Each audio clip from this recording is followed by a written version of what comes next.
النار.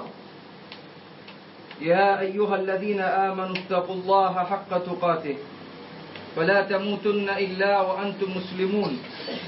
يا أيها الناس اتقوا ربكم الذي خلقكم من نفس واحدة وخلق منها زوجها وبث منهما رجالا كثيرا ونساء واتقوا الله الذي تساءلون به والأرحام إن الله كان عليكم رقيبا. يا أيها الذين آمنوا اتقوا الله وقولوا قولا سديدا يصلح لكم أعمالكم ويغفر لكم ذنوبكم ومن يطع الله ورسوله فقد فاز فوزا عظيما. الإمام أبو جعفر الطبري رحمه الله تعالى അദ്ദേഹത്തിന്റെ തഫ്സീറിൽ സൂറത്തുൽ അൻഫാലിലെ ഒരു ആയത്ത് വിശദീകരിക്കവേ താബിഈങ്ങൾക്കിടയിൽ നടന്ന ഒരു സംഭവം എടുത്തു കൊടുത്തിട്ടുണ്ട്. അതിപ്രകാരമാണ് عن عبدة بن أبي لبابة أنه لقي مجاهدا فأخذ بيدي. عبدة بن أبي لبابة അദ്ദേഹം താബിഈയാണ്. ഒരിക്കൽ അദ്ദേഹം ഇബ്നു അബ്ബാസ് റളിയല്ലാഹു തആല അൻഹുവിന്റെ ശിഷ്യനായ മുജാഹിദിനെ കണ്ടുമുട്ടി. മുജാഹിദ് ഇബ്നു ഹബർ. അപ്പോൾ ഇമാം മുജാഹിദ് റഹിമഹുല്ലാഹു തആല അദ്ദേഹത്തിന്റെ കൈ പിടിച്ചുകൊണ്ട് അദ്ദേഹത്തോടായി പറഞ്ഞു, إذا تراءى المتحابان في الله فأخذ أحدهما بيد الآخر وضحك إليه تحاتت خطاياهما كما يتحاط ورق الشجر. അദ്ദേഹം പറഞ്ഞു, അല്ലാഹു സുബ്ഹാനഹു വ തആലയുടെ മാർഗത്തിൽ സ്നേഹിക്കുന്ന രണ്ട് ആളുകൾ അവർ പരസ്പരം കണ്ടുമുട്ടുകയും അതിലൊരാൾ മറ്റൊരാളുടെ കൈ പിടിക്കുകയും അവർ പരസ്പരം പുഞ്ചിരിക്കുകയും അങ്ങനെ സംസാരിക്കുകയും ചെയ്താൽ അവരുടെ തിന്മകൾ ഒരു മരത്തിൽ നിന്ന് ഉണങ്ങിയ ഇലകൾ താഴോട്ട് വീഴുന്നതുപോലെ അവരുടെ തിന്മകൾ അവരിൽ നിന്ന് കൊഴിഞ്ഞുപോയിക്കൊണ്ടിരിക്കും. എന്താണ് അവർ ചെയ്യേണ്ടത്? അള്ളാഹുവിന്റെ മാർഗത്തിൽ സ്നേഹിക്കുന്ന രണ്ടാളുകൾ പരസ്പരം കണ്ടുമുട്ടിയാൽ ഒരാൾ മറ്റൊരാളുടെ കൈപിടിക്കുക, എന്നിട്ട് പരസ്പരം പുഞ്ചിരിച്ചുകൊണ്ട് സംസാരിക്കുക. അങ്ങനെ ചെയ്തു കഴിഞ്ഞാൽ അവരുടെ തിന്മകൾ ഒരു വൃക്ഷത്തിൽ നിന്ന് ഉണങ്ങിയ ഇലകൾ താഴോട്ട് വീഴുന്നത് പോലെ അവരുടെ തിന്മകൾ അവരിൽ നിന്ന് കൊഴിഞ്ഞുപോയിക്കൊണ്ടിരിക്കും. ഇത് കേട്ടപ്പോൾ അബദത്ത് ഇബ്നു അബീ ലുബാബ അദ്ദേഹം പറഞ്ഞു, ഇന്ന ഹാദാ ലയസീർ, ഇതെത്ര എളുപ്പമുള്ള കാര്യമാണ്, എത്ര പ്രയാസമില്ലാത്ത കാര്യമാണ്. അപ്പോൾ മുജാഹിദ് ഇബ്നു ഹബ്ർ റഹിമഹുല്ലാഹു തആല അദ്ദേഹം പറഞ്ഞു, ലാ തഖുൽ സാലിക, നീ അങ്ങനെ പറയരുത്, ഇത് പ്രയാസമില്ലാത്ത ഒരു കാര്യമായി നീ മനസ്സിലാക്കരുത്. فإن الله سبحانه وتعالى يقول لو أنفقت ما في الأرض جميعا ما ألفت بين قلوبهم.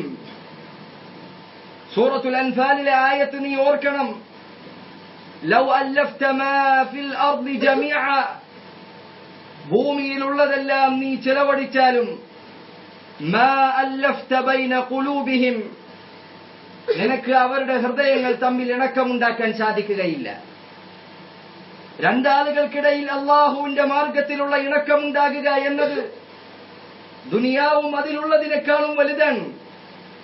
പരസ്പരം കൈകൊടുത്തത് കൊണ്ടായില്ല, പരസ്പരം പുഞ്ചിരിച്ചത് കൊണ്ടായില്ല, പരസ്പരം സംസാരിച്ചത് കൊണ്ടോ കെട്ടിപ്പിടിച്ചത് കൊണ്ടോ ആയില്ല. അതിനു മുൻപ് ആദ്യം പറഞ്ഞ കാര്യം, ഇദാ തറാഅ അൽ മുതഹബ്ബാനി ഫില്ലാഹ്, അവർ അല്ലാഹുവിന്റെ മാർഗത്തിൽ പരസ്പരം സ്നേഹിക്കുന്നവരായിരിക്കണം. ആ കാര്യം വളരെ ചെറിയ കാര്യമല്ല, പ്രയാസമില്ലാതെ നേടിയെടുക്കാൻ കഴിയുന്ന എളുപ്പമുള്ള പ്രവർത്തനമല്ല. മറിച്ച് പ്രവർത്തനങ്ങളിൽ ഏറ്റവും വിലപിടിപ്പുള്ള, ഇന്ന് കണ്ടുകിട്ടാൻ പ്രയാസമുള്ള, സലഫുകളിൽ ചിലർ പറഞ്ഞതുപോലെ കുന്നാ നതഹദ്ദസു അന്ന അവ്വല മാ യുർഫഉ മിനൻ നാസിൽ ഉൽഫ, ഞങ്ങൾ സംസാരിക്കാറുണ്ടായിരുന്നു, പരസ്പരം പറയാറുണ്ടായിരുന്നു, ജനങ്ങളിൽ നിന്ന് ആദ്യമായി ഉയർത്തപ്പെടുക അള്ളാഹുവിന്റെ മാർഗത്തിലുള്ള പരസ്പര സ്നേഹമാണ്. അതാണ് ജനങ്ങളുടെ അടുക്കൽ നിന്ന് ഉയർത്തപ്പെടുക എന്ന് ഞങ്ങൾ പറയാറുണ്ടായിരുന്നു എന്ന് സലഫുകൾ വിശേഷിപ്പിച്ച അള്ളാഹുവിന്റെ മാർഗത്തിലുള്ള സ്നേഹം അത് വളരെ എളുപ്പത്തിൽ നേടിയെടുക്കാൻ കഴിയുന്ന കാര്യമല്ല. ഇന്ന് ചിലർ എളുപ്പത്തിൽ പറയുന്നത് പോലെ, വാട്സാപ്പുകളിൽ അയക്കുന്നത് പോലെ, ഇന്നി ഉഹിബ്ബുക ഫില്ലാഹ്, ഞാൻ അള്ളാഹുവിന്റെ മാർഗത്തിൽ നിന്നെ സ്നേഹിക്കുന്നു എന്നത് പറയാൻ എളുപ്പമാണ്, പക്ഷേ പ്രാവർത്തികമാക്കാൻ വളരെ പ്രയാസമുള്ള കാര്യമാണ്. സലഫുകൾ അത് വളരെ കണ്ടുകിട്ടാൻ പ്രയാസമുള്ള കാര്യമായി കണ്ടിരുന്നു. ഒരിക്കൽ മുആദ് ഇബ്നു ജബൽ റളിയല്ലാഹു തആല അൻഹുവിന്റെ അടുക്കൽ വന്നൊരാൾ പറഞ്ഞു, ഇന്നി ഉഹിബ്ബുക ഫില്ലാഹ്, ഞാൻ നിങ്ങളെ അള്ളാഹുവിന്റെ മാർഗത്തിൽ സ്നേഹിക്കുന്നു. മുആദിന്റെ ചോദ്യം, അള്ളാഹുവിന്റെ മാർഗത്തിലാണോ നീ സ്നേഹിക്കുന്നത്? അദ്ദേഹം പറഞ്ഞു, നഅം അല്ലാഹ്, അതെ അള്ളാഹുവിന്റെ മാർഗത്തിലാണ്. മുആദിന് സംശയം തീരുന്നില്ല റളിയല്ലാഹു അൻഹു. അദ്ദേഹം ചോദിക്കുന്നു, അള്ളാഹുവിന്റെ മാർഗത്തിലാണോ നീ സ്നേഹിക്കുന്നത്? നോക്കൂ നിങ്ങൾ, റബ്ബിന്റെ മാർഗത്തിൽ പരസ്പരം സ്നേഹിക്കുക എന്നത് ദിർഹമുകളെക്കാളും ദീനാറുകളെക്കാളും ദുനിയാവിലുള്ള എല്ലാതിനേക്കാളും വിലപിടിപ്പുള്ള കാര്യമാണ്. അങ്ങനെ ഒരാളെ ലഭിക്കുക എന്നത് നിന്റെ ദുനിയാവ് മുഴുവൻ നീ നഷ്ടപ്പെടുത്തുന്നതിനേക്കാൾ ലാഭകരമാണ്. നീ പകരമായി നൽകുന്നത് റബ്ബിന്റെ മാർഗത്തിലുള്ള സ്നേഹമാണ് എങ്കിൽ. നോക്കൂ സഹോദര, നബി സല്ലല്ലാഹു അലൈഹി വസല്ലം അള്ളാഹുവിന്റെ മാർഗത്തിൽ സ്നേഹിക്കുന്നവർക്ക് നൽകിയ വിശേഷണം അതെത്രമാത്രം വലുതാണ് എന്ന് ചിന്തിച്ചാൽ നമ്മളിൽ എത്ര പേർക്ക് അത് എത്തിപ്പിടിക്കാൻ കഴിഞ്ഞിട്ടുണ്ട് എന്ന കാര്യത്തെക്കുറിച്ച് നമുക്ക് ബോധ്യമുണ്ടായിരിക്കും. നാം പരസ്പരം ധരിക്കുന്നത്, നാം വിചാരിക്കുന്നത്, നാം നമ്മുടെ ബന്ധങ്ങളെക്കുറിച്ച് കരുതുന്നത് അതെല്ലാം അള്ളാഹുവിന്റെ മാർഗത്തിലാണ് എന്നാണ്. ശരി, അങ്ങനെയാണെങ്കിൽ നബി സല്ലല്ലാഹു അലൈഹി വസല്ലം പറയുന്നു, മൻ അഹബ്ബ ലില്ലാഹ് വഅബ്ഗദ ലില്ലാഹ് വഅഅത ലില്ലാഹ് വമനഅ ലില്ലാഹ് ഫഖദ് ഇസ്തക്മല ഈമാൻ. മൻ അഹബ്ബ ലില്ലാഹ്, ആരല്ലാഹുവിനു വേണ്ടി സ്നേഹിച്ചു, വഅബ്ഗദ ലില്ലാഹ്, അല്ലാഹുവിനു വേണ്ടി വെറുത്തു, വഅഅത ലില്ലാഹ്, അല്ലാഹുവിനു വേണ്ടി നൽകി, വമനഅ ലില്ലാഹ്, അല്ലാഹുവിനു വേണ്ടി തടഞ്ഞു വച്ചു, ഫഖദ് ഇസ്തക്മല ഈമാൻ, അവൻ ഈമാൻ പൂർത്തീകരിച്ചിരിക്കുന്നു എന്നാണ് റസൂലുള്ളാഹി പറഞ്ഞത്. സുബ്ഹാനല്ലാഹ്, ഈമാനിന്റെ പൂർത്തീകരണം അവനുണ്ടായിരിക്കുന്നു. നാം ഇന്ന് എത്ര എളുപ്പത്തിലാണ്, എത്ര ലളിതമായാണ്, എത്ര പ്രയാസമില്ലാത്ത കാര്യമായാണ് പരസ്പരമുള്ള സ്നേഹത്തെ കാണുന്നത്. നാം ധരിക്കുന്നത്, താടി വെച്ച ഒരാളെ കണ്ടാൽ, ചെറിയ നന്മകളുള്ള ഒരാളെ കണ്ടാൽ അയാളെ നാം സ്നേഹിക്കുന്നതും അയാളോട് നാം ചിരിച്ചു കാണിക്കുന്നതും അതെല്ലാം അല്ലാഹുവിന്റെ മാർഗത്തിലുള്ള സ്നേഹത്തിന്റെ പരിപൂർണതയായി നാം ധരിക്കുന്നുണ്ട് എങ്കിൽ അത് നമുക്കിടയിൽ വന്ന തെറ്റാണ്. റബ്ബിന്റെ മാർഗത്തിൽ സ്നേഹിക്കാൻ കഴിയുക എന്നത് വളരെ വിലപിടിപ്പുള്ള ഇബാദത്തുകളിൽ ഏറ്റവും വിലപിടിപ്പുള്ള ഇബാദത്തുകളിൽ ഒന്നാണ്. അത് വളരെ ലളിതമായി നേടിയെടുക്കാൻ കഴിയുന്ന ഒരു കാര്യമല്ല എന്ന് നാം മനസ്സിലാക്കേണ്ടതുണ്ട്. കുറച്ചു പ്രയാസപ്പെടണം. നോക്കൂ നിങ്ങൾ, അൽ ഇമാം അബൂ ദാവൂദ് റഹിമഹുല്ലാഹു തആല അദ്ദേഹത്തിന്റെ സുനനിൽ ഉദ്ധരിച്ച ഒരു ഹദീസ് ഇപ്രകാരമാണ്. അത് കേട്ടുകഴിഞ്ഞാൽ നമുക്ക് മനസ്സിലാകും അള്ളാഹുവിന്റെ മാർഗത്തിലുള്ള സ്നേഹം എന്നത് എത്രമാത്രം വിലപിടിപ്പുള്ള കാര്യമാണ് എന്നത്. റസൂലുള്ളാഹി സ്വല്ലല്ലാഹു അലൈഹി വസല്ലം പറഞ്ഞു, ഇന്ന മിൻ ഇബാദില്ലാഹി ലഉനാസ, അള്ളാഹുവിന്റെ അടിമകളിൽ ചില ആളുകളുണ്ട്, മാ ഹും ബിഅംബിയാ വലാ ശുഹദാ, അവർ നബിമാരല്ല, അവർ ശുഹദാക്കളല്ല. യഗ്ബിതുഹുമുൽ അംബിയാഉ വശുഹദാഉ യൗമൽ ഖിയാമത്തി ബിമകാനിഹിം മിനല്ലാഹ്. എന്നാൽ ഖിയാമത്ത് നാളിൽ നബിമാരും ശുഹദാക്കളും അവരുടെ സ്ഥാനം കണ്ട്, അവർക്ക് അള്ളാഹുവിന്റെ അടുക്കലുള്ള പദവി കണ്ട്, അള്ളാഹുവിന്റെ അടുക്കൽ അവർക്ക് നേടിയെടുക്കാൻ കഴിഞ്ഞ സാമീപ്യം കണ്ട് അവർ ആ നബിമാരും ശുഹദാക്കളും അവരോട് ഹിബത്തത്ത് വെച്ചു പുലർത്തും. ഹിബത്ത എന്ന് പറഞ്ഞാൽ അസൂയയുടെ ഒരു ഭാഗമാണ്. ഒരു മനുഷ്യന്റെ നന്മ നശിച്ചു പോകണമെന്ന് ആഗ്രഹിക്കാതെയുള്ള അസൂയയാണ്. സഹോദരങ്ങളെ, ഈ ഹദീസിന്റെ ഇടയിൽ ഞാനൊരു കാര്യം ഓർമ്മപ്പെടുത്തട്ടെ. ഈ ഹദീസിന്റെ അർത്ഥം പണ്ഡിതന്മാർ പറഞ്ഞതുപോലെ അവർക്ക് നബിമാരെക്കാൾ ശ്രേഷ്ഠതയുണ്ട് എന്നല്ല. നബിമാരാണ് ഏറ്റവും ശ്രേഷ്ഠതയുള്ള ആളുകൾ. എന്നാൽ ഈ ഹദീസിന്റെ വിശദീകരണമായി പണ്ഡിതന്മാർ പറഞ്ഞു, നബിമാർ അവരെ പുകഴ്ത്തിക്കൊണ്ടിരിക്കും, അവരെ കുറിച്ച് നന്മകൾ പറഞ്ഞുകൊണ്ടിരിക്കും. അത്രമാത്രം വലിയ പദവിയിലാണ് അവരുള്ളത്. അള്ളാഹുവിനോട് അത്രമാത്രം അടുപ്പത്തിലാണ് അവരുള്ളത്. ഖാലൂ യാ റസൂലല്ലാഹ് തുഖ്ബിറുനാ മൻ ഹും. ഒരാൾ ചോദിച്ചു, അള്ളാഹുവിന്റെ റസൂലേ, ആരാണ് അവരെന്ന് ഞങ്ങൾക്ക് പറഞ്ഞു തരാമോ? നബി സല്ലല്ലാഹു അലൈഹി വസല്ലം പറഞ്ഞു, ഹും ഖൗമുൻ തഹാബൂ ബിറൂഹില്ലാഹ്. അവർ അള്ളാഹുവിന്റെ മാർഗത്തിൽ സ്നേഹിച്ച ചില ആളുകളാണ്. അലാ ഗൈരി അർഹാമിൻ ബൈനഹും. അവർക്കിടയിൽ പരസ്പരം കുടുംബബന്ധങ്ങളില്ല. വലാ അംവാലിൻ യതആതൗനഹാ. പരസ്പരം കൊടുക്കൽ വാങ്ങലുകൾ, സമ്പാദ്യത്തിലെ കച്ചവടം, ഇടപാടുകൾ അതവർക്കിടയിലില്ല. ഫവല്ലാഹി ഇന്ന വുജൂഹഹും ലനൂർ. അല്ലാഹു സത്യം, അവരുടെ മുഖങ്ങൾ അത് പ്രകാശം കൊണ്ടുള്ളതാണ്, അല്ലെങ്കിൽ അത് പ്രകാശിക്കുന്ന അവസ്ഥയിലാണ്. വഇന്നഹും അലാ നൂർ. അവർ പ്രകാശത്തിലാണ്. ലാ യഖാഫൂന ഇദാ ഖാഫ അന്നാസ്. ദുനിയാവിൽ അവരുടെ അവസ്ഥ എന്താണ്? ലാ യഖാഫൂന ഇദാ ഖാഫ അന്നാസ്. ജനങ്ങൾ ഭയന്നാൽ, ദീനിന്റെ മാർഗത്തിൽ പരീക്ഷണങ്ങൾ ഉണ്ടായി ആളുകൾ പേടിച്ചാൽ, ലാ യഖാഫൂൻ, അവർ പേടിക്കുകയില്ല. വലാ യഹ്സനൂന ഇദാ ഹസിന അന്നാസ്. ജനങ്ങൾക്ക് സങ്കടങ്ങൾ ഉണ്ടായിക്കഴിഞ്ഞാൽ, അവർ ദുഃഖിതരായി, അവർ പ്രയാസത്തിലായി, നിരാശയിലായാൽ അവർക്ക് അപ്രകാരം ഉണ്ടാകുകയില്ല. അവർ ഹുസ്നിലായിരിക്കുകയില്ല, ദുഃഖത്തിലും എപ്പോഴുമുള്ള ടെൻഷനിലുമായിരിക്കില്ല. എന്നിട്ട് റസൂലുള്ളാഹി സ്വല്ലല്ലാഹു അലൈഹി വസല്ലം ഖുർആനിൽ നിന്നുള്ള ആയത്ത് പാരായണം ചെയ്തു, അലാ ഇന്ന ഔലിയാ അല്ലാഹി ലാ ഖൗഫുൻ അലൈഹിം വലാ ഹും യഹ്സനൂൻ. അറിയണേ, അല്ലാഹുവിന്റെ ഔലിയാക്കന്മാർ, അവർക്ക് സങ്കടമില്ല, അവർ ദുഃഖിക്കേണ്ടതില്ല, അവർ വിഷമിക്കേണ്ടതില്ല. നോക്കൂ നിങ്ങൾ, നബി സല്ലല്ലാഹു അലൈഹി വസല്ലമയുടെ ഹദീസാണിത്. എത്രമാത്രം വലിയ പദവിയാണിത്! വളരെ എളുപ്പത്തിൽ നേടിയെടുക്കാൻ കഴിയുന്ന ഒരു കാര്യമാണിത് എന്ന് നാം ഇപ്പോഴും വിചാരിക്കുന്നുണ്ടോ? അപ്പോൾ അല്ലാഹുവിന്റെ മാർഗത്തിൽ ഒരാളെ സ്നേഹിക്കുക, ഇഷ്ടപ്പെടുക എന്നത് വളരെ വലിയ നന്മയാണ്. അല്ലാഹുവിന്റെ അടുക്കൽ വലിയ പ്രതിഫലം പ്രതീക്ഷിക്കാൻ കഴിയുന്ന വലിയ നേട്ടമാണ്. അത് നാം ചെറുതാക്കി കാണാൻ പാടില്ല. എന്നാൽ അല്ലാഹുവിന്റെ മാർഗത്തിൽ സ്നേഹിക്കുന്ന ആളുകൾ, അവർക്ക് ഈ ദുനിയാവിലും ആഖിറത്തിലും അനേകം പ്രതിഫലങ്ങളുണ്ട്. ദുനിയാവിൽ അവർക്ക് ലഭിക്കുന്ന നേട്ടങ്ങളിൽ പെട്ടതാണ് അല്ലാഹു സുബ്ഹാനഹു വ തആല ഖുർആനിൽ പറഞ്ഞതുപോലെ, ഇന്നല്ലദീന ആമനൂ വഅമിലുസ് സാലിഹാത്തി സയജ്അലു ലഹുമുർ റഹ്മാനു വുദ്ദ. അല്ലാഹുവിന്റെ മാർഗത്തിൽ സ്നേഹിക്കുന്ന ആളുകൾക്കുള്ള പ്രതിഫലമാണിത്. ഇന്നല്ലദീന ആമനൂ, ഈമാൻ സ്വീകരിക്കുകയും, വഅമിലുസ് സാലിഹാത്ത്, സൽക്കർമ്മങ്ങൾ പ്രവർത്തിക്കുകയും, അങ്ങനെ ചെയ്ത ആളുകൾക്ക് സയജ്അലു ലഹുമുർ റഹ്മാനു വുദ്ദ. റഹ്മാനായ റബ്ബ് അവർക്ക് ജനങ്ങൾക്കിടയിൽ ഇഷ്ടമുണ്ടാക്കി കൊടുക്കും. അവരെ ആളുകൾ സ്നേഹിക്കും, ഇഷ്ടപ്പെടും, അവരോട് അവർക്ക് താല്പര്യമുണ്ടാകും. അത് അല്ലാഹു സുബ്ഹാനഹു വ തആല നൽകുന്ന പ്രതിഫലങ്ങളിൽപ്പെട്ടതാണ്. നോക്കൂ നിങ്ങൾ, ഈ ആയത്തിന്റെ വിശദീകരണം എന്നോണം നബി സല്ലല്ലാഹു അലൈഹി വസല്ലം പറഞ്ഞു, ഇന്നല്ലാഹ തബാറക വ തആല ഇദാ അഹബ്ബ അബ്ദൻ നാദാ ജിബ്രീൽ. അല്ലാഹു സുബ്ഹാനഹു വ തആല ഒരു അടിമയെ ഇഷ്ടപ്പെട്ടാൽ അവൻ ജിബ്രീലിനെ വിളിക്കും.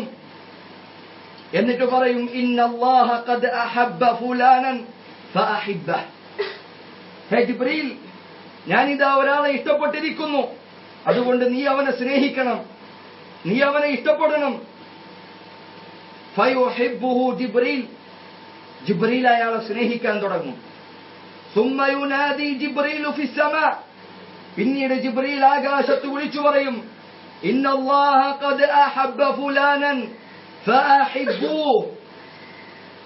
അല്ലാഹു സുബ്ഹാനഹു വ തആല ഒരാളെ ഇഷ്ടപ്പെട്ടിരിക്കുന്നു, ഇന്ന വ്യക്തിയെ അല്ലാഹു ഇഷ്ടപ്പെട്ടിരിക്കുന്നു. ഫഅഹിബ്ബൂഹ്, അതുകൊണ്ട് നിങ്ങൾ അവനെ ഇഷ്ടപ്പെടണം. ഫയുഹിബ്ബുഹു അഹ്ലുസ് സമാ, അപ്പോൾ ആകാശത്തുള്ളവർ അവനെ സ്നേഹിക്കാൻ തുടങ്ങും. വയൂദഉ ലഹുൽ ഖബൂലു ഫിൽ അർദ്, അങ്ങനെ ഭൂമിയിൽ അവൻ സ്വീകാര്യനായി മാറും. നോക്കൂ നിങ്ങൾ, ഇതൊക്കെ എത്ര വലിയ ശ്രദ്ധയാണ്. അല്ലാഹു സുബ്ഹാനഹു വ തആല ഒരാൾക്ക് ദുനിയാവിൽ നൽകുന്ന പ്രതിഫലങ്ങളാണ് ഇതൊക്കെ. അവിടെ അവസാനിക്കുന്നുണ്ടോ? ഇല്ല. ആഖിറത്തിൽ അവന് അതിനേക്കാൾ വലിയ പ്രതിഫലങ്ങളുണ്ട്.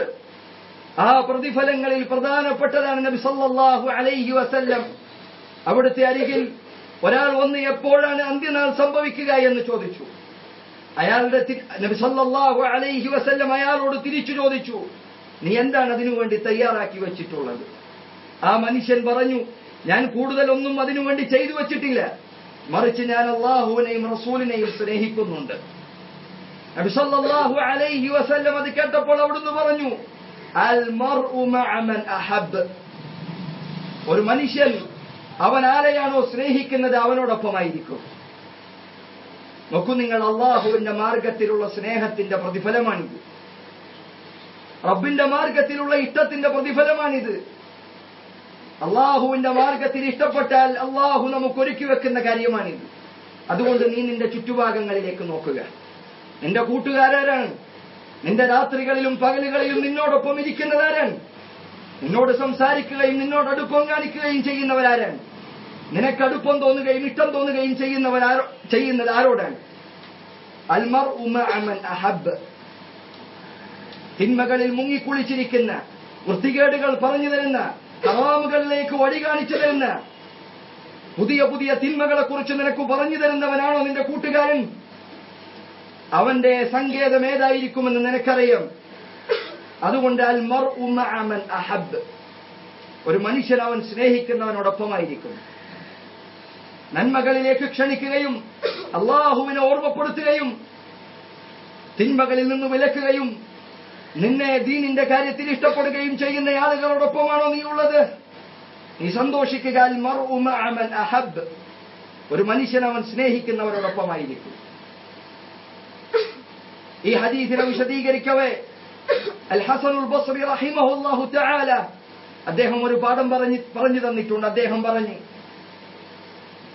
പറഞ്ഞു, യാ ഇബ്ന ആദം, അല്ലയോ ആദമിന്റെ സന്തതി, ലാ യഗുറന്നക ഖൗലു മൻ യഖൂലു അൽ മർഉ മഅ മൻ അഹബ്ബ, ഒരു മനുഷ്യൻ അവൻ സ്നേഹിക്കുന്നവരോടൊപ്പമാണ് എന്നവരുടെ വാക്ക് എന്ന ആളുകൾ പറയുന്നത് കേട്ട് നീ വഞ്ചിതനാകരുത്. എനിക്ക് അല്ലാഹുവിനോട് സ്നേഹമുണ്ട്, റസൂലിനോട് സ്നേഹമുണ്ട്, ഞാൻ പണിയൊന്നും എടുക്കുകയില്ല എന്നാണ് നിന്റെ ചിന്തയെങ്കിൽ അദ്ദേഹം പറയുന്നു, ഫഇന്നക ലൻ തൽഹഖ ബിൽ അബ്റർ ഇല്ലാ ബിഅഅമാലിഹിം, അല്ലാഹുവിന്റെ സ്വർഗ്ഗം കരസ്ഥമാക്കിയ പുണ്യവാന്മാരോടൊപ്പം നിനക്ക് എത്തണമെങ്കിൽ നീ അമലു സാലിഹാത്തുകൾ ചെയ്യുക തന്നെ വേണം, നീ നന്മകൾ പ്രവർത്തിക്കുക തന്നെ വേണം. വെറുതെ സ്നേഹിച്ചതുകൊണ്ട് കാര്യമില്ല, മറിച്ച് നീ നന്മകൾ പ്രവർത്തിക്കുക തന്നെ വേണം. എന്നിട്ട് അദ്ദേഹം പറഞ്ഞു, ഫഇന്നൽ യഹൂദ വന്നസാറ യുഹിബ്ബൂന അൻബിയാഅഹും വലൈസു മഅഹും, യഹൂദരും നസ്രാനികളും അവരുടെ നബിമാരെ സ്നേഹിക്കുന്നുണ്ട്, എന്നാൽ അവർ ആ നബിമാരോടൊപ്പം നാളെ പരലോകത്തുണ്ടായിരിക്കുകയില്ല. അതുകൊണ്ട് കേവല സ്നേഹം കൊണ്ട് കാര്യമില്ല, പുണ്യം ചെയ്തവരോടുള്ള കേവല ഇഷ്ടം കൊണ്ട് കാര്യമില്ല, മറിച്ച് അവരുടെ പ്രവർത്തനങ്ങളോടൊപ്പം എത്താനുള്ള പരിശ്രമം ഉണ്ടായിരിക്കണം. അതുകൊണ്ട് സഹോദര, അതാണ് യഥാർത്ഥത്തിലുള്ള അള്ളാഹുവിന്റെ മാർഗത്തിലുള്ള സ്നേഹം. അങ്ങനെ അള്ളാഹുവിന്റെ മാർഗത്തിൽ നീ സ്നേഹിക്കുന്നുണ്ട് എന്ന് നിനക്ക് നിന്റെ ഹൃദയത്തെ പരിശോധിക്കണമോ? നിന്റെ ഹൃദയത്തെ നീ ഒന്ന് ടെസ്റ്റ് ചെയ്യാൻ നീ ആഗ്രഹിക്കുന്നുണ്ടോ? റസൂലുള്ളാഹി സ്വല്ലല്ലാഹു അലൈഹി വസല്ലമയുടെ ഹദീസ് നിന്റെ മുന്നിലുണ്ട്. അവിടുന്ന് പറഞ്ഞു, മസലുൽ മുഅ്മിനീന ഫീ തവാദ്ദിഹിം വതറാഹുമിഹിം വതആതുഫിഹിം മിസ്ലുൽ ജസദ്, മുഅ്മിനീങ്ങൾ അവരുടെ പരസ്പര സ്നേഹത്തിന്റെ, പരസ്പര കാരുണ്യത്തിന്റെ, പരസ്പരമുള്ള ഇഷ്ടത്തിന്റെ അതിന്റെ ഉപമ ഏതുപോലെയാണ്? മസലുൽ ജസദ്, ഒരു ശരീരം പോലെയാണ്. إذا اشتكى منه عضو تداعى له سائر الجسد بالسهر والحمى. അവരുടെ ശരീരത്തിലെ ഒരു മനുഷ്യന്റെ ശരീരത്തിലെ ഏതെങ്കിലും ഒരു അവയവത്തിന് പ്രയാസമുണ്ടായാൽ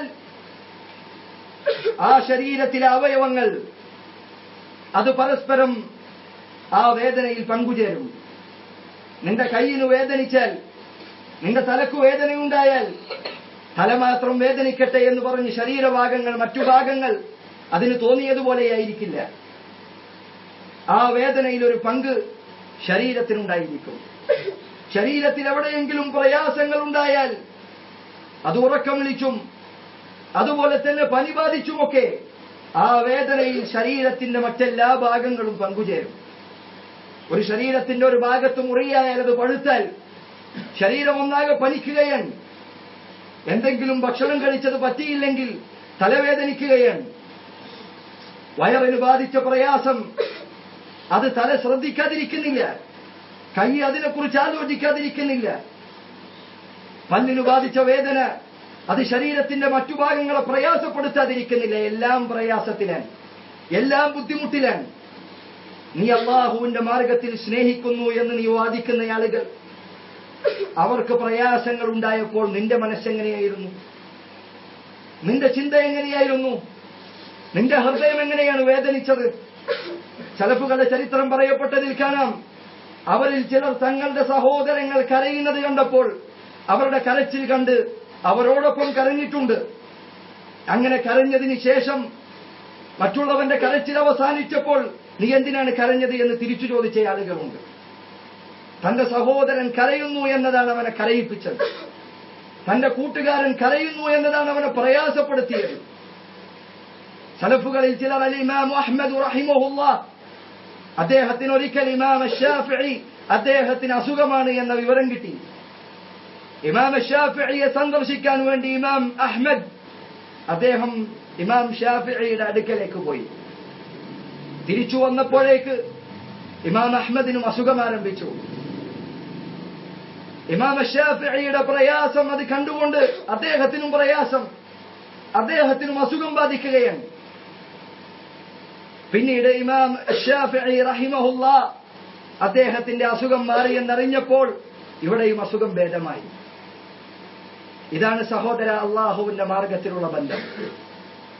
ഈ ബന്ധത്തിന്റെ 1000-ൽ1 കണിക നമ്മുടെ ഹൃദയത്തിലുണ്ട് എന്ന് അവകാശപ്പെടാൻ നമുക്ക് കഴിയുമോ? ഈ ബന്ധത്തിന്റെ പകുതി നിൽക്കട്ടെ, അതിന്റെ 1000-ൽ1 ഭാഗമെങ്കിലും നമ്മുടെ ഹൃദയത്തിൽ നിലനിൽക്കുന്നുണ്ട് എന്ന് നമുക്ക് അവകാശപ്പെടാൻ സാധിക്കുമോ? നമ്മുടെ സഹോദരൻ അനുഭവിക്കുന്ന വേദനകൾ, പ്രയാസങ്ങൾ, ബുദ്ധിമുട്ടുകൾ അത് കാണുകയും അതിന് സാക്ഷിയാകുകയും ചെയ്യുന്ന വേളയിൽ അവൻ വേദനിക്കുന്നത് പോലെ വേദനിക്കാൻ നമ്മളിൽ എത്ര പേർ പത്രങ്ങളിൽ വായിച്ചു പോകുന്ന വാർത്തകൾ, ആ വാർത്തകളിൽ നമ്മുടെ സഹോദരങ്ങൾ, സഹോദരിമാർ അനുഭവിക്കുന്ന പ്രയാസങ്ങളുടെ കഥകളുണ്ട്. അതേ ഫേസ്ബുക്കുകളിലും വാട്സാപ്പുകളിലും നാം ഏറെ കുറിപ്പുകൾ എഴുതിയ വേദനയുടെ കഥകൾ. ആ വേദനകൾ എന്തെങ്കിലും നമ്മുടെ വേദനകളായി, നമ്മുടെ പ്രയാസങ്ങളായി, നമ്മുടെ ബുദ്ധിമുട്ടുകളായി നമുക്ക് തോന്നിയിട്ടുണ്ടോ? അതൊക്കെ എന്റെ വീട്ടിലേക്ക് വന്നില്ലല്ലോ എന്ന സമാധാനത്തിലാണ് നമ്മളിൽ പലരും. അവരുടെ കത്തിമുനകൾ എന്റെ കഴുത്തിനടുത്തെത്തിയിട്ടില്ലല്ലോ എന്ന ആശ്വാസത്തിലാണ് നമ്മളിൽ പലരും. ആ വാർത്തകളിൽ പലതും പേജുകൾ മറിച്ചു കളയാനുള്ള സാധാരണ വാർത്തകളായി, ഒരിക്കൽ പോലും ആത്മാർത്ഥമായി പ്രാർത്ഥിക്കപ്പെടാൻ പോലും അവകാശമില്ലാത്ത ചെറിയ ചെറിയ വിഷയങ്ങളായി നാം മാറ്റിവച്ചിരിക്കുന്നു. നമുക്കായിരുന്നു ആ പ്രയാസങ്ങളിൽ ചിലതെങ്കിലും ബാധിച്ചിരുന്നത് എങ്കിൽ എത്ര രാത്രികളിൽ നാം പ്രാർത്ഥിക്കുമായിരുന്നു, എത്ര നിസ്കാരങ്ങളിൽ നാം ആവശ്യപ്പെടുമായിരുന്നു റബ്ബിനോട് അതിൽ നിന്ന് രക്ഷപ്പെടുത്താൻ വേണ്ടി. എന്നാൽ നമ്മുടെ പ്രാർത്ഥനകൾ എവിടെ? നമ്മുടെ സഹായതേട്ടങ്ങൾ എവിടെ? പരസ്യമായ പ്രതികരണങ്ങളും പരസ്യമായ വിലാപങ്ങളും അതിനാളുകൾക്ക് പഞ്ഞമില്ല. ഇതാണ് സ്നേഹമെന്ന് നിങ്ങൾ വിചാരിക്കുന്നുണ്ടോ? ഇതല്ല സ്നേഹം.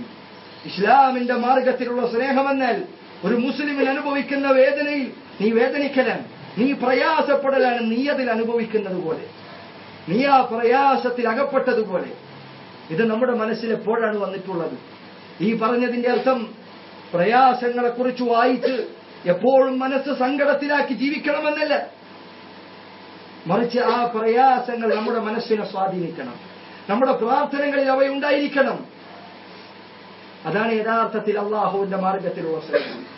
ഇനി പറയൂ സഹോദര, അള്ളാഹുവിന്റെ മാർഗത്തിൽ സ്നേഹിക്കുന്ന എത്ര പേർ നമുക്കിടയിൽ ഉണ്ടായിരിക്കും? റബ്ബിന്റെ മാർഗത്തിൽ മാത്രം പരസ്പരം ഇഷ്ടപ്പെടുന്ന എത്ര ആളുകൾ നമ്മുടെ കൂട്ടത്തിൽ ഉണ്ടായിരിക്കും? അങ്ങനെയാണ് ഞാൻ എന്റെ സഹോദരനെ സ്നേഹിക്കുന്നത് എന്ന് ഉറപ്പിച്ചു പറയാൻ കഴിയുന്നവർ ഇനിയും എത്ര പേരുണ്ടായിരിക്കും? നാം ആലോചിക്കേണ്ടതുണ്ട്. അതുകൊണ്ടാണ് ഞാൻ തുടക്കത്തിൽ പറഞ്ഞത്, അള്ളാഹുവിന്റെ മാർഗത്തിലുള്ള സ്നേഹം എന്നത് ചെറിയ കാര്യമല്ല. ഭൂമി മുഴുവൻ നീ നൽകിയാലും അത് പകരമായി നിനക്ക് ലഭിക്കുന്നുണ്ടെങ്കിൽ, അള്ളാഹുവിന്റെ മാർഗത്തിൽ നിന്നെ സ്നേഹിക്കുന്ന ഒരാൾ, അയാൾ നിനക്ക് കിട്ടുന്നുണ്ടെങ്കിൽ, ദിർഹമുകളെയും ദീനാറുകളെയും നീ മാറ്റിവെക്കുക. അവന് പകരമായി നീ നിന്നെ തന്നെ നൽകിയാലും നീ ലാഭത്തിലാണ്, നീ വിജയത്തിലാണ്, നിനക്ക് നഷ്ടമില്ല. ആ കച്ചവടമാണ് യഥാർത്ഥത്തിലുള്ള വിജയം. അല്ലാഹു സുബ്ഹാനഹു വ തആല അവനാണ് തൗഫീഖ് നൽകുന്നവൻ. വസ്തഗ്ഫിറുല്ലാഹ ലി വലക്കും ഫസ്തഗ്ഫിറൂഹു ഇന്നഹു ഹുവ തവ്വാബുർ റഹീം.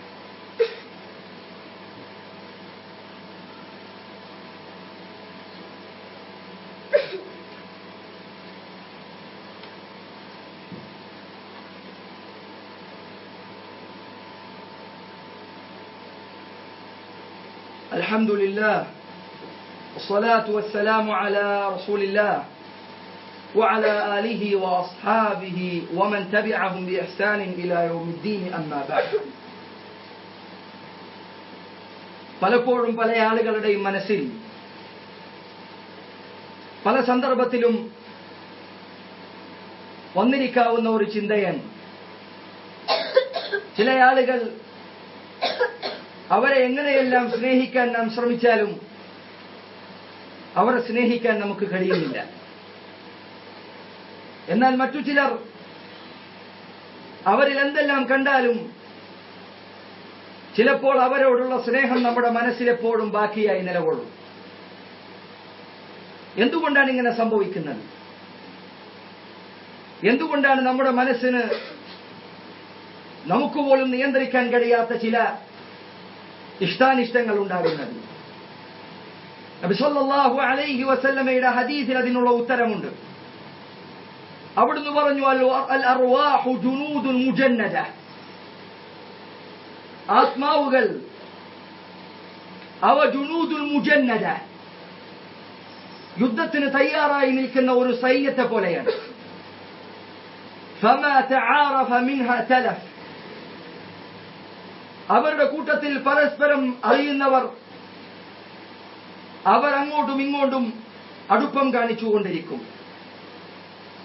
ഒരു ഉൾപ്പെടുന്ന ആളുകൾ, രണ്ട് സൈന്യങ്ങൾ പരസ്പരം യുദ്ധത്തിന് മുന്നിട്ട് നിൽക്കുന്നുണ്ടെങ്കിൽ,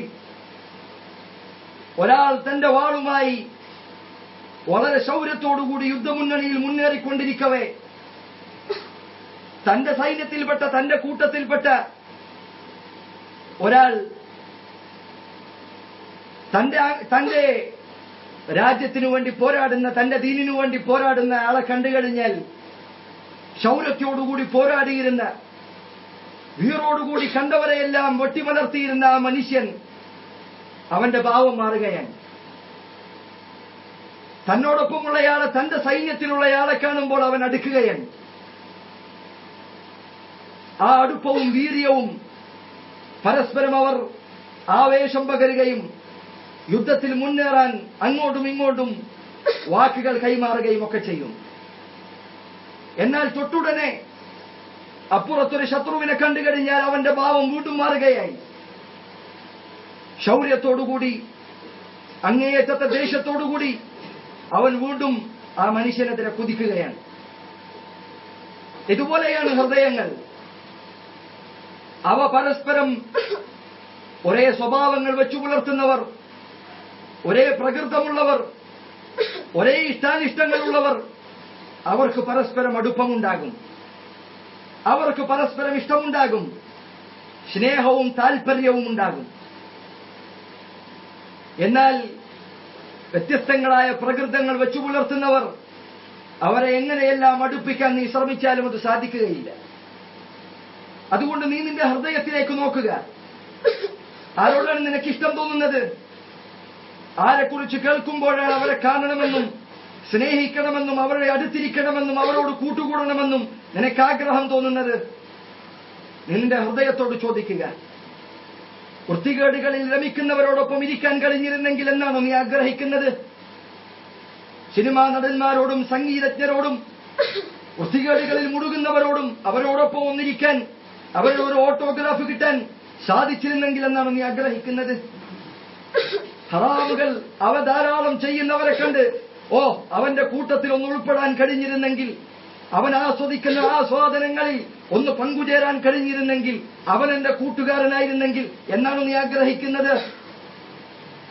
അതല്ല, അള്ളാഹുവിനെ ഭയക്കുകയും സ്വർഗത്തിനു വേണ്ടി പണിയെടുക്കുകയും നരകത്തിൽ നിന്ന് രക്ഷപ്പെടാൻ വേണ്ടി പരിശ്രമിക്കുകയും ചെയ്യുന്ന മുസ്ലിമീങ്ങളായ മുഅ്മിനീങ്ങളായ വിദഅത്തുകളിൽ നിന്ന് അകന്നു നിൽക്കുന്ന അഹ്ലുസുന്നത്തിൽപ്പെട്ട ആളുകളോടാണോ നിനക്ക് താല്പര്യം തോന്നുന്നത്? നിന്റെ ഹൃദയത്തോട് ചോദിക്കുക. നിന്റെ ആത്മാവിന്റെ ചായ്വ്, നിന്റെ മനസ്സിന്റെ താല്പര്യം അതെന്താണ് എന്ന് നിനക്ക് മനസ്സിലാക്കാൻ സാധിക്കും. ചില ആളുകൾ അവരോട് ഹറാമുകളിൽ ജീവിക്കുന്ന ആളുകളെ കുറിച്ച് പറഞ്ഞു കഴിഞ്ഞാൽ അവന് താല്പര്യമാണ്. സിനിമാ നടന്മാരുടെ വിവരങ്ങൾ അറിയാൻ, അവരുടെ വാർത്തകൾ അറിയാൻ അതവന് വലിയ താല്പര്യമാണ്. അതല്ലെങ്കിൽ അത്തരം ആളുകളുടെ വിഷയങ്ങളോടാണ് അവന് താല്പര്യമുള്ളത്, അതാണ് അവൻ ശ്രദ്ധിക്കുന്നത്. എന്നാൽ മുഅ്മിനീങ്ങളായ ആളുകളുടെ കാര്യങ്ങൾ അതവന് പലപ്പോഴും അറിയില്ല. ഇസ്ലാമിന്റെ ഇമാമുമാരാരാണ് അവനറിയില്ല, സഹാബികളാരാണ് അവനറിയില്ല. അവന്റെ ഓർമ്മകളിലുള്ളത് ക്രിക്കറ്റ് കളിക്കാരും ഫുട്ബോൾ കളിക്കാരും സിനിമാ നടന്മാരും പാട്ടുകാരും വൃത്തികേടുകൾ നയിക്കുന്നവരുമാണ്. അവരുടെ പേരുകൾ അവന് കാണാപ്പാടമാണ്. അവർ ചെയ്ത പ്രവർത്തികൾ അവന് മനഃപ്പാടമാണ്. അവരുടെ വഴികളും ജനനവും മരണവും അവനറിയാം. എന്നാൽ സഹാബികൾ, സലഫുകൾ, താബിഈങ്ങൾ, തബഉ താബിഈങ്ങൾ, ഇമാമുമാർ അവരെ കുറിച്ച് ചോദിച്ചു കഴിഞ്ഞാൽ അവൻ നിശബ്ദനാണ്, അവന് ഉത്തരമില്ല. അവന്റെ ഹൃദയം എങ്ങോട്ടാണ് ചായുന്നത്? അവന്റെ താല്പര്യം ആരിലേക്കാണ് പോകുന്നത്? സുബ്ഹാനല്ലാഹ്.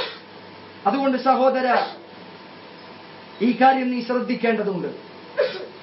ഒരു മനുഷ്യനെ കൂട്ടുകാരനാക്കുമ്പോൾ അവന്റെ അടുക്കൽ ഉണ്ടായിരിക്കണമെന്ന് നീ ആഗ്രഹിക്കേണ്ട 5 സ്വഭാവങ്ങളുണ്ട്. പണ്ഡിതന്മാരിൽ പലരും എടുത്തു പറഞ്ഞ കാര്യമാണത്. ഈ 5 സ്വഭാവങ്ങളുള്ളവരെയാണ് നീ കൂട്ടുകാരായി സ്വീകരിക്കേണ്ടത്. അതിലൊന്നാമത്തെ സ്വഭാവ ഗുണം അവന് ബുദ്ധി ഉണ്ടായിരിക്കുക എന്നതാണ്. കാര്യങ്ങൾ വേർതിരിച്ചറിയാനും പറഞ്ഞുകൊടുത്താൽ മനസ്സിലാക്കുകയും ചെയ്യുന്ന ബുദ്ധിയുള്ള ആളുകളോടൊപ്പമായിരിക്കണം നിന്റെ കൂട്ടുകെട്ട്, അവരോടായിരിക്കണം നിന്റെ അടുപ്പം. ഇത് പ്രത്യേകം നീ ശ്രദ്ധിക്കേണ്ട കാര്യമാണ്. കാരണം ജാഹിലുകളോടൊപ്പം, വിഡ്ഢികളോടൊപ്പം കൂട്ടുകൂടിയാൽ ഏറ്റവും കുറഞ്ഞത് നീ ഒരു ജാഹിലാകും, അല്ലെങ്കിൽ ഒരു ജാഹിലാണ് നീ എന്ന ആളുകളുടെ അടുക്കൽ ധരിക്കപ്പെടും. അതുകൊണ്ട് ബുദ്ധിയുള്ളവരോടൊപ്പം കാര്യങ്ങൾ മനസ്സിലാകുന്നവരാകട്ടെ നിന്റെ കൂട്ടുകാർ.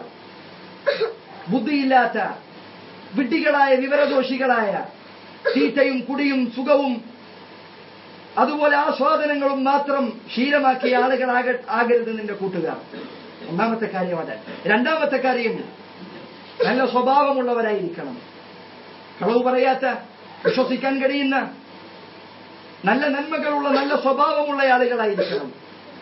സലഫുകളിൽ ചിലർ പറഞ്ഞത് കാണാം, ഇന്ന് ആ പരീക്ഷണം നാം നടപ്പിലാക്കിയാൽ പലരും ആ പരീക്ഷണത്തിൽ പരാജയപ്പെടും. നീ ഒരു കൂട്ടുകാരനെ സ്വീകരിക്കാൻ ഉദ്ദേശിക്കുന്നുണ്ടെങ്കിൽ നീ അവനെ ദേഷ്യം പിടിപ്പിക്കുക. ദേഷ്യത്തിന്റെ സന്ദർഭത്തിൽ അവൻ നിന്നോട് എങ്ങനെയാണ് പെരുമാറുന്നത് എന്നതിന്റെ അടിസ്ഥാനത്തിൽ നിനക്ക് അവനെ മനസ്സിലാക്കാൻ സാധിക്കും. ദേഷ്യത്തിന്റെ സന്ദർഭത്തിൽ അവൻ ദീനിന്റെ വിധിവിലക്കുകളെ തെറിപ്പിച്ചു കളയുന്നുണ്ടെങ്കിൽ നീ മനസ്സിലാക്കുക അവൻ നല്ല കൂട്ടുകാരനല്ല. കാരണം ആളുകളുടെ സ്വഭാവം പുറത്തു വരിക ദേഷ്യത്തിന്റെ സന്ദർഭത്തിലാണ്. അതുകൊണ്ട് നല്ല സ്വഭാവമുള്ളവരാകട്ടെ നിന്റെ കൂട്ടുകാർ. രണ്ടാമത്തെ കാര്യം അത്. മൂന്നാമത്തെ കാര്യം, അവൻ ഹറാമുകൾ പരസ്യമായി ചെയ്യുന്നവനാകരുത്. അതിന്റെ അർത്ഥം രഹസ്യമായി ചെയ്യുന്നവനെ കൂട്ടുകാരനാക്കണമെന്നല്ല, മറിച്ച് രഹസ്യമായി ചെയ്യുന്നത് നീ ഒരിക്കലും അറിയുന്നില്ല. പരസ്യമായി തിന്മകൾ ചെയ്യുന്നവനെ നീ കൂട്ടുകാരനാക്കരുത്. അതിലുള്ള ദുഷ്ഫലങ്ങൾ എന്താണ് എന്ന് കേവലം ചിന്തിക്കുന്ന ആർക്കും ബോധ്യപ്പെടും. നാലാമത്തെ കാര്യം, അഹ്ലുസുന്നത്തിൽപ്പെട്ട ബിദ്അത്തുകളില്ലാത്ത ഒരുത്തനായിരിക്കണം നിന്റെ കൂട്ടുകാരൻ. ഇല്ലെങ്കിൽ നിന്നെ അവൻ ബിദ്അത്തുകളിലേക്ക് നയിക്കും, നിന്റെ മനസ്സിൽ സംശയങ്ങൾ ഉണ്ടാക്കും, അവൻ ഇസ്ലാമിന്റെ വഴിയിൽ നിന്ന് നിന്നെ തെറ്റിച്ചു കളയും. അഞ്ചാമത്തെ കാര്യം, ദുനിയാവിന്റെ പിന്നാലെ ഓടുന്നവനാകരുത് നിന്റെ കൂട്ടുകാരൻ. എപ്പോഴും ദുനിയാവ് ദുനിയാവ്. റസൂലുള്ളാഹി പറഞ്ഞതുപോലെ തഅിസ അബ്ദുദ് ദിർഹമി തഅിസ അബ്ദുദ് ദീനാരി തഅിസ അബ്ദുൽ ഖമീല തഅിസ അബ്ദുൽ ഖമീസ. ദീനാറിന്റെയും ദിർഹമിന്റെയും ഖമീലയുടെയും ഖമീസയുടെയും വസ്ത്രത്തിന്റെയും പുതപ്പിന്റെയും അടിമകൾ നശിച്ചു പോകട്ടെ. അവർക്ക് എപ്പോഴും അവരുടെ വിചാരം പണമാണ്, സമ്പാദ്യമാണ്. അത്തരം ആളുകൾ നിന്റെ കൂട്ടുകാരാകരുത്. അവസാനമായി അഹ്മദ് ഇബ്നു അതാ റഹിമഹുല്ലാഹു തആല കൂട്ടുകാരെ സ്വീകരിക്കുന്നതിൽ പറഞ്ഞ പ്രധാനപ്പെട്ട ഒരു നിയമം അത് ഓർമ്മപ്പെടുത്തി ഞാൻ അവസാനിപ്പിക്കട്ടെ. അദ്ദേഹം പറഞ്ഞു, ലൈസ കുല്ലു മൻ യസ്ലുഹു ലിൽമുജാലസതി യസ്ലുഹു ലിൽമുആനസ. കൂടെ ഇരിക്കാൻ യോജിക്കുന്ന എല്ലാ ആളുകളും നിന്റെ ഏകാന്തതയിൽ കൂട്ടുവിളിക്കാൻ പറ്റിയ ആളുകളല്ല. നീ പലരോടുമൊപ്പം കൂടെ ഇരിക്കുന്നുണ്ടായിരിക്കും.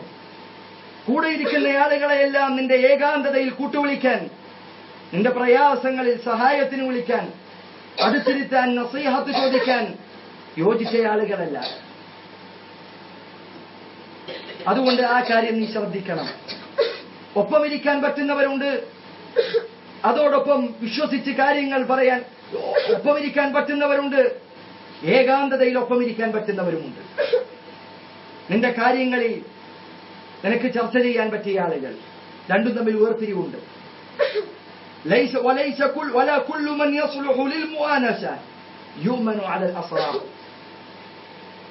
ഒപ്പമിരിക്കാൻ സാധിക്കുന്നവരെല്ലാം, കൂടെ ഇരുത്താൻ കഴിയുന്നവരെയെല്ലാം, ഏകാന്തതയിൽ നീ വിളിക്കുന്നവരെയെല്ലാം, സഹായത്തിന് നീ തേടുന്നവരെയെല്ലാം നിന്റെ രഹസ്യങ്ങൾ പറയാൻ പറ്റിയവരല്ല. അപ്പോൾ കൂട്ടുകാർ 3 പദവികളിലാണ്. ഒന്ന്, കൂടെ ഇരിക്കാൻ പറ്റുന്ന ആളുകൾ. 2, നിന്റെ പ്രയാസങ്ങളിൽ സഹായത്തിന് വിളിക്കാനും ചിലപ്പോഴൊക്കെ ഒറ്റയ്ക്കിരിക്കാനും വർത്തമാനം പറഞ്ഞിരിക്കാനും പറ്റിയ ആളുകൾ. 3ാമത്തെ ആളുകൾ നിന്റെ രഹസ്യങ്ങൾ പങ്കുവെക്കാൻ പറ്റിയ ആളുകൾ.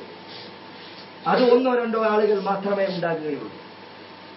അപ്പോൾ കൂട്ടുകാരെ തെരഞ്ഞെടുക്കുന്നതിൽ ഈ പറഞ്ഞ കാര്യങ്ങൾ നാം ശ്രദ്ധിക്കേണ്ടതുണ്ട്.